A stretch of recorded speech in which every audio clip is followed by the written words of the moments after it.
ლეიბორისტები მედიკამენტებზე მაღალ ფასებს აპროტესტებენ. სოსო შატბერაშვილის განცხადებით, საქართველოში ფარმაცევტული კომპანიები მონოპოლიზებულია და ამის შედეგია წამლებზე მაღალი ფასი.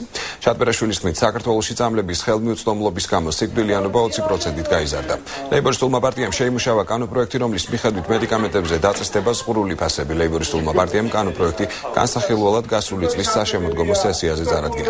მათი თქმით, არჩევნებში გამარჯვების შემთხვევაში კანონპროექტი მომენტალურად შევა ძალაში. მე აღარაფერს ვამობრობ.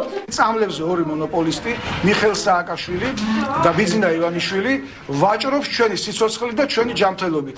სააკაშვილის მფლობელობაში არის მონოპოლისტური ფარმაცევტული კომპანიები PSP და ავერსი, ხოლო ბიძინა ივანიშვილის მფლობელობაში არის ფარმადეპო და აი ეს კომპანიები ძარცვავენ ჩვენს მოსახლეობას. წამლის ფასი იმდენად მაღალია, რომ ხშირად უწამლობით ჩვენი მოსახლეობა იხოცება, ამიტომ ლეიბორისტულმა პარტიამ შეიმუშავა კანონპროექტი, შეიტანა პარლამენტში და პირველივე სხდომაზე თუ უმრავლესობას მოიპოვებთ, ეს კანონის ძალას მიიღებს ზღვრული ფასების დაწესების შესახებ ძირითადი მოხმარების სწავლებზე.